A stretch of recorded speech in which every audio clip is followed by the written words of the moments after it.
Comment identifier la fonction d'une proposition subordonnée? C'est une question que l'on m'a posée dans les commentaires d'une de mes dernières vidéos, et ce que je vous propose, c'est déjà quelques conseils pour vous en sortir, et ensuite on va mettre ces conseils à l'épreuve lors d'un test. Alors ce que je vous conseille, c'est tout simplement de remplacer la subordonnée par un autre groupe de mots. Une subordonnée, ça peut faire peur, ça peut sembler complexe et déstabilisant. Alors pour vous simplifier la tâche, si vous ne parvenez pas à identifier de prime abord la fonction d'un groupe de mots qui est assez étendu, remplacez-le par un mot ou un petit groupe de mots plus simple, un groupe de mots que vous êtes en mesure d'analyser. Ça vous permettra d'y voir plus clair. Nous allons donc analyser ensemble 10 propositions subordonnées tirées du premier chapitre du roman Bouvard et Pécuchet de Flaubert, et on va essayer de remplacer ces subordonnées par des groupes de mots plus simples afin d'identifier leur fonction. C'est parti, première question. Dans la phrase, on aurait dit qu'il portait une perruque. Quelle est la fonction de la subordonnée qu'il portait une perruque?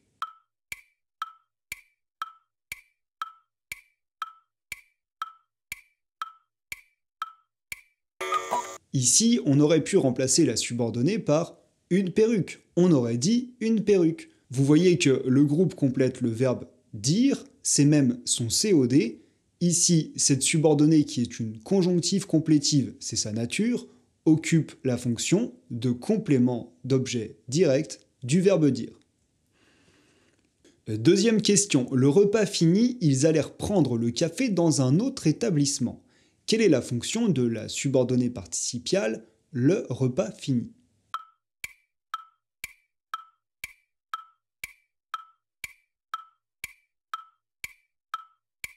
On aurait pu remplacer cette subordonnée par le mot ensuite, tout simplement. Vous comprenez qu'elle indique le temps. Une subordonnée participiale est difficilement mobile, mais sa fonction c'est toujours la même, et ici elle ne fait aucun doute, puisque cette proposition est facultative et répond à la question quand, c'est un complément circonstanciel de temps. Question 3. Ce qu'on appelle le coup de foudre est vrai pour toutes les passions. Quelle est la fonction de la relative, ce qu'on appelle le coup de foudre?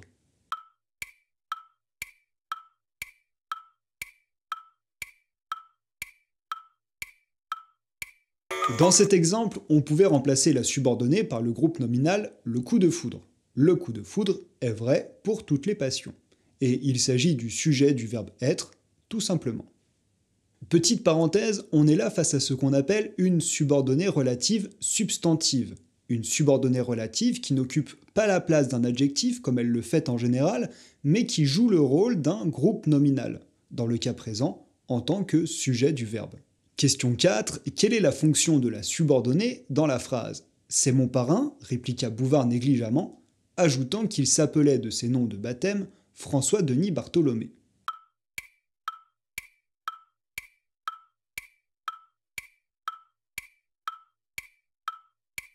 Cette subordonnée complète le verbe ajouter. Ajoutant quoi? Ajoutant qu'il s'appelait de ses noms de baptême François-Denis Bartholomé. Cette subordonnée, c'est le COD du verbe ajouter.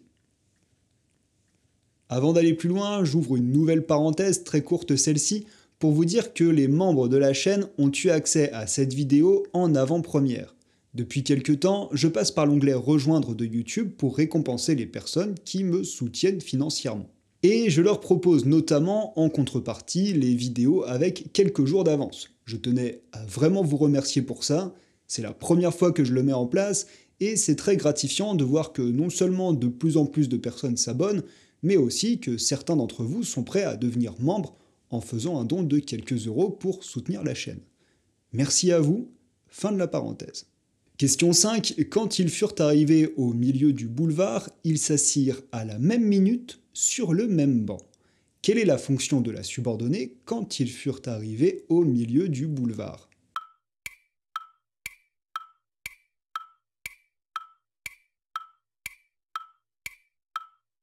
On pouvait remplacer la subordonnée par un groupe comme vers 4 heures, si ça vous aide. Mais on voit surtout qu'on pourrait facilement déplacer cette subordonnée dans la phrase ou la supprimer. Cette subordonnée occupe la fonction de complément circonstanciel et indique le temps. Question 6. Il faisait des réflexions sur les pièces de théâtre dont on parlait. Quelle est la fonction de la relative dont on parlait?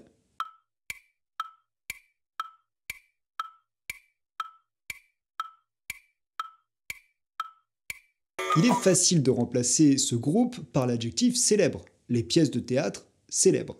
Cette subordonnée relative est une épithète qui complète le groupe nominal, les pièces de théâtre. Pour faire écho à ce que je vous expliquais plus tôt dans la vidéo, on parle de relative adjective lorsque le rôle de cette proposition dans la phrase est de compléter un nom. Question 7. Et le flambeau qu'il tenait éclaira un monsieur. Quelle fonction occupe la subordonnée qu'il tenait ?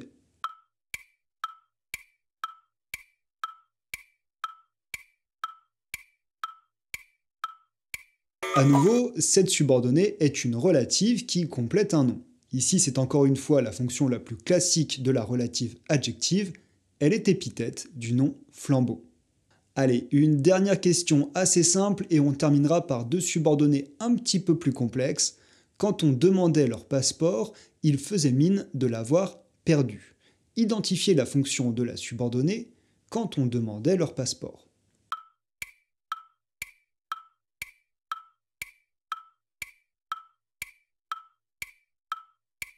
Vous commencez à le savoir, cette subordonnée est mobile dans la phrase, elle est facultative, c'est un complément circonstanciel. La conjonction de subordination quand évoque le temps, on la retrouve en se demandant quand est-ce qu'il faisait mine de l'avoir perdu, il s'agit donc d'un complément circonstanciel de temps.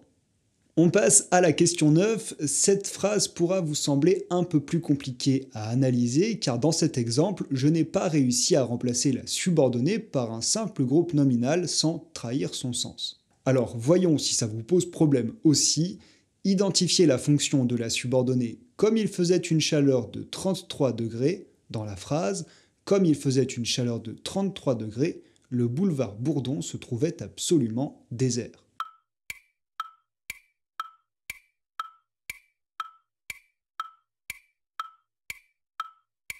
Alors, on pouvait quand même se faire une idée de la fonction de ce groupe en essayant de le déplacer et de le supprimer. Puisque ces deux opérations sont possibles, on peut dire sans trop prendre de risque qu'il s'agit d'une subordonnée circonstancielle. Complément circonstanciel pour sa fonction, donc. Mais quelle circonstance exprime-t-elle ? Ici, c'est la cause qui est exprimée. C'est à cause de la chaleur que le boulevard était désert. Dernière question, le plus petit, dont le corps disparaissait dans une redingote marron, baissait la tête sous une casquette à visière pointue. Quelle est la fonction de « dont le corps disparaissait dans une redingote marron » ?